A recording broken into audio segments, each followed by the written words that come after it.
গ্রামের শেষ প্রান্তে মালতীদের ছোট্ট একটা কুঁড়ে ঘর। খুব অভাবের সংসার তাদের। ঘরের ভেতরে মালতী আর মালতীর মায়ের মধ্যে সকাল থেকেই চলছে মনোমালিন্য। কিছু একটা ব্যাপার নিয়ে দ্বন্দ্ব তাদের। না না, আমি এখন কিছুতেই বিয়ে করব না। আমাকে একটা বছর অন্তত সুযোগ দাও মা।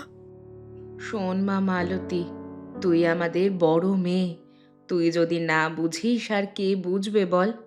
তোর বাবা গরিব রিক্সাওয়ালা, একটা ভালো সম্বন্ধ এসেছে মা, বিয়েটা করে নে। না মা, আমি কিছুতেই বিয়ে করব না। আমি ব্যবসায়ী হব। শোনো মেয়ের কাণ্ড, বলে কিনা ব্যবসায়ী হবে। কি ব্যবসা করবি তুই? মেয়েরা কখনো ব্যবসা করে? কেন করে না? এই দেখো, আমাদের কতগুলো আম গাছ 12 মাসে আম হয়। আমি আচারের ব্যবসা করব। তোমার আর বাবার সব কষ্ট আমি দূর করব।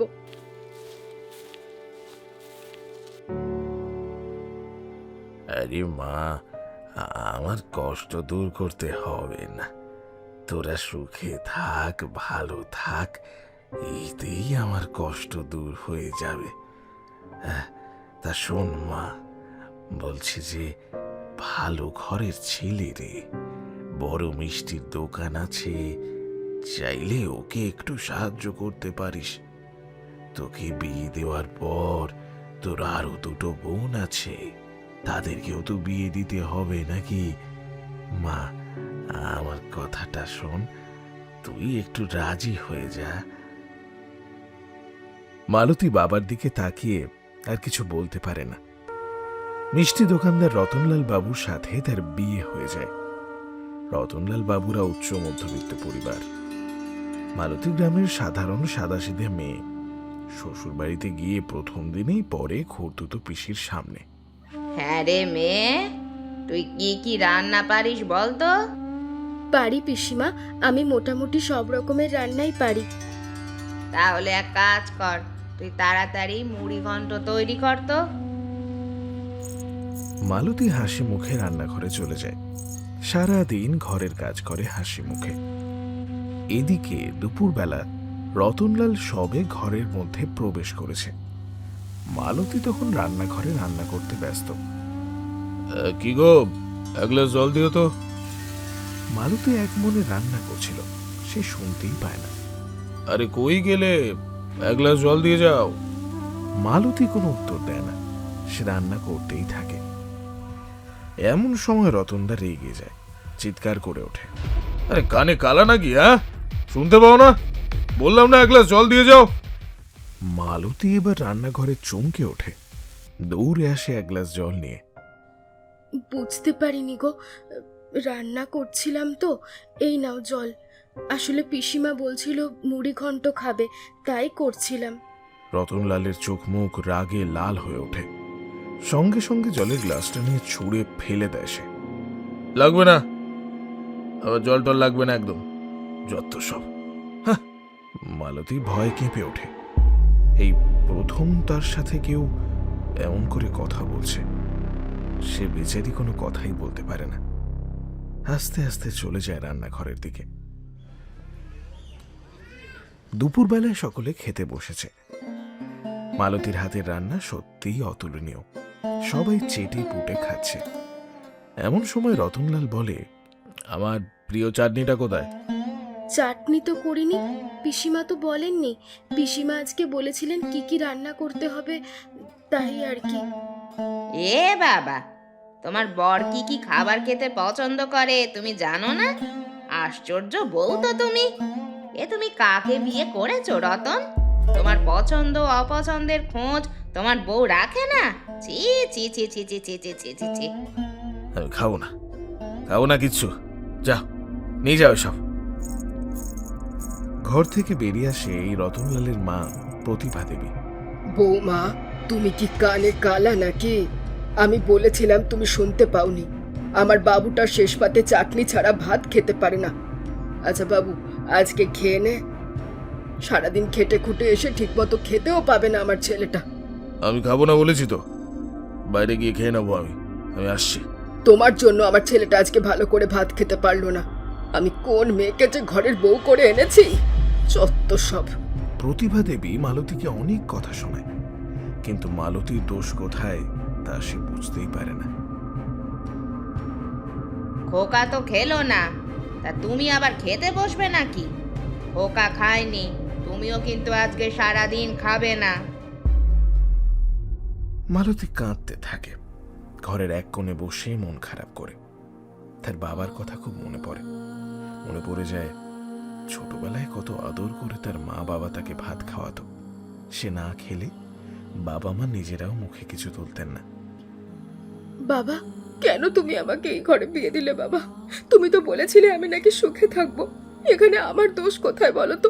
তবু আমাকে সবাই কথা শোনাতে ছাড়ে না। দিনকে দিন রতনলালের ব্যবহার খুব খারাপ হচ্ছে, বদমেজাজি, রাগী, খিটখিটে। সেই দিন দোকানে বেরোবার সময় মালতী একটা টিফিন বক্স দেয়।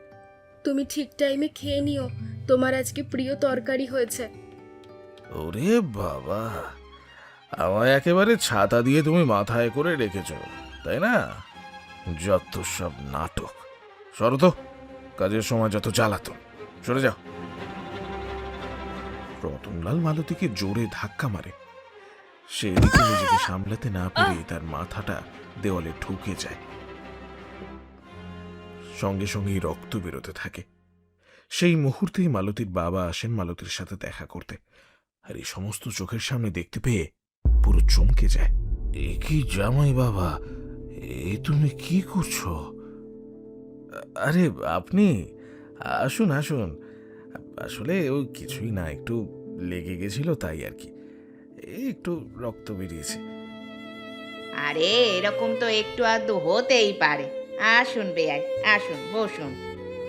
জল, চা, মিষ্টি নিয়ে আসো মা, তোমার বাবার জন্যে।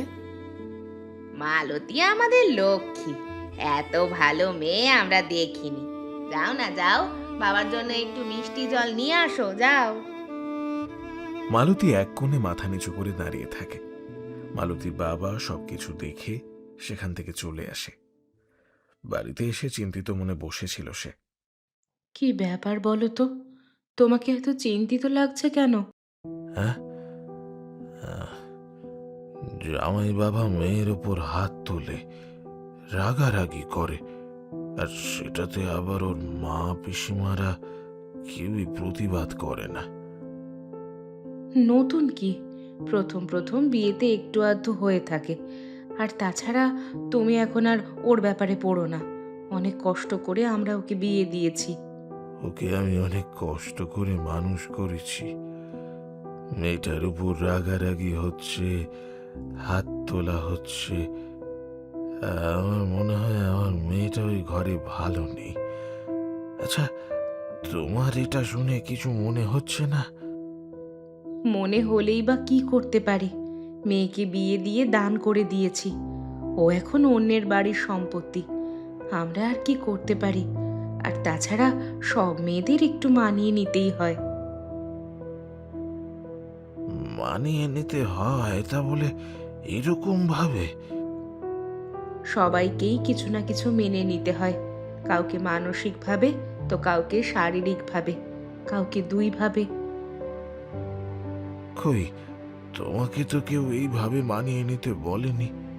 তুমিও তো বিয়ে করে আমাদের বাড়িতে প্রথম বউ হয়ে এসেছিলে। আমার বাড়ির লোক তো কখনো তোমার সাথে এমন অন্যায় অত্যাচার করেনি। সবাই করে না। আবার দেখবে প্রথম প্রথম একটু গন্ডগোল হয়, তারপর আবার সব ঠিক হয়ে যায়। তুমি অত ভেবো না তো। মাথায় রেখো, আমাদের এখনো দুটো মেয়ে আছে, তাদের নিয়েও আমাদের ভাবতে হবে নাকি? অনেক ধুমধাম করে, অনেক কষ্ট করে মেয়ের বিয়ে দিয়েছি। যদি মেয়েরা বিয়ের পর সেখানে গিয়ে এতটাই কষ্টে থাকবে, তাহলে কোনো মতেই মেয়েদের বিয়ে আমি আর দেব না। আমার মেয়ে আমার ঘরে থাকতে পারত, তাহলে দুবেলা দুমুঠো খাওয়ানোর ব্যবস্থা আমার আমার ঠিকই হয়ে যেত। বিয়ে দিয়ে সম্মানের সাথে বিদায় দিয়ে তাকে অন্য কোনো জন্তুর হাতে মার খাওয়াতে, না না না না, ও আমি পারবো না। সারা জীবন কি মেয়েকে বসিয়ে রাখবে? মালতীর বাবা আর মালতীর মা একে অপরের সাথে কথা বলে, আর ওইদিকে মালতীর ওপরে চলে তার শ্বশুরবাড়ির লোকেদের অকথ্য অত্যাচার। নিশ্চয়ই তুমি তোমার বাবাকে আসতে বলেছিলে। না তো, আমি বাবাকে কখনোই কিছু বলিনি। বাবা তো এমনি এসেছিল। আমার ছেলেটা সারাদিন কত চাপে থাকে, কত কাজ করে, কত টেনশনে থাকে, আর এখন ব্যবসায় লস হচ্ছে, তাই একটু চিন্তিত হয়ে তোমার উপর একটু রাগারাগি করেছে। এটা নিয়ে তুমি তোমার বাবাকে কেন জানাতে গেছো? একটু আধটু না মা, আমার গায়ের দাগগুলো দেখে আপনার কি মনে হয়? আর আমি তোমাকে অনেক দিন থেকেই বলেছি, তোমার ব্যবসায় গন্ডগোল হচ্ছে, আমাকে সুযোগ দাও, আমি সমস্যার সমাধান করতে পারবো। কিন্তু না, ওনাদের সেটা মান সম্মানে লেগে যায়। আমরা ছেলেরা যেখানে কিছু করতে পারছি না, সেখানে তুমি করবে? একটা মেয়ে মানুষ হয়ে তা কি করবে তুমি? হ্যাঁ, শুনি কি করবে? তোমার মুখে মুখে এত বড় বড় কথা বার করছি। বেরিয়ে যাও, বেরিয়ে যাও এই ঘর থেকে এক্ষুনি। বেরিয়ে যাও আমার বাড়ি থেকে, যত সব গেও ভূত। মালতী দাঁড়িয়ে কাঁদতে থাকে। এইটা তার স্বামীর কাছ থেকে সে আশা করেনি। এমন সময় শুনতে পায় তার বাবার ডাক, আর তারই সঙ্গে কিছু বাদ্যযন্ত্র।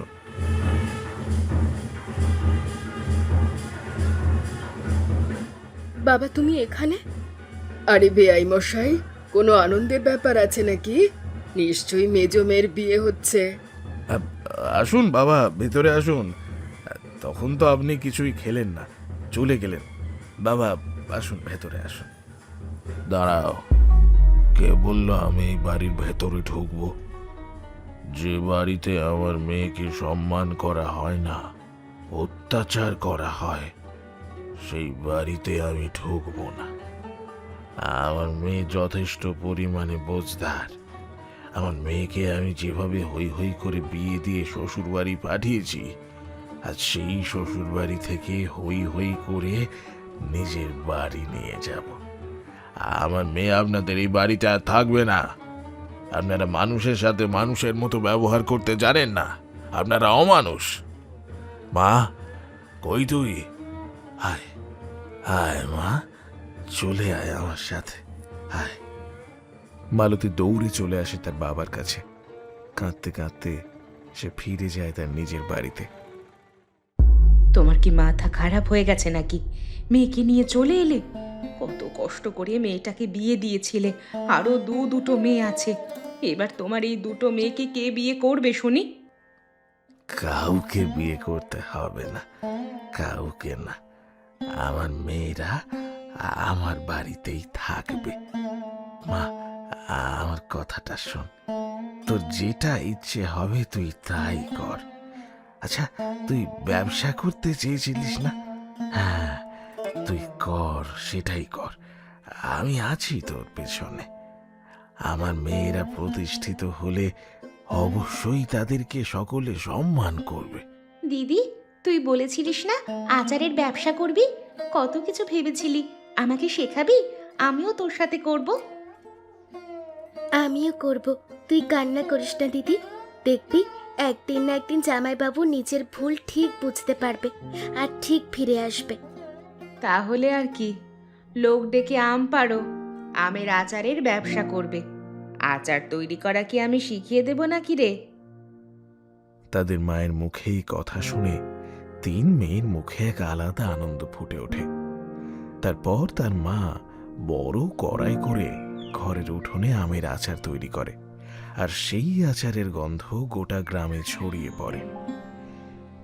এদিকে মালতীর বাবা কয়েকদিনের মধ্যেই একটা ঠেলা গাড়ি কিনে নেয়, আর সেই ঠেলা গাড়িতে করে আচারের শিশিগুলো তিন বোনে বিক্রি করতে থাকে। আজকে প্রথম দিনই আমাদের অনেক লাভ হয়েছে। দেখবি নিশ্চয়ই বাবা মা খুশি হবে। আর এইভাবে যদি হতে থাকে তাহলে আমাদের আর কেউ অসম্মান করবে না। সবাই ভাবে যে মেয়েদের কোথাও যাওয়ার জায়গা নেই, কিন্তু আজ থেকে আমাদের তিন বোনকে নিয়ে কেউ আর এরকম ভাববে না। এরপর থেকে মালতী আর তার দুই বোন মিলে আচারের ব্যবসা শুরু করে। তাদের আর ঘুরে তাকাতে হয় না। রতনলাল বাবু এসেছিলেন মালতীকে নিয়ে যাওয়ার জন্য, কিন্তু মালতী আর যেতে চায়নি। রতনলাল বাবু মাথা নিচু করে বেরিয়ে এসেছিলেন অগত্যা।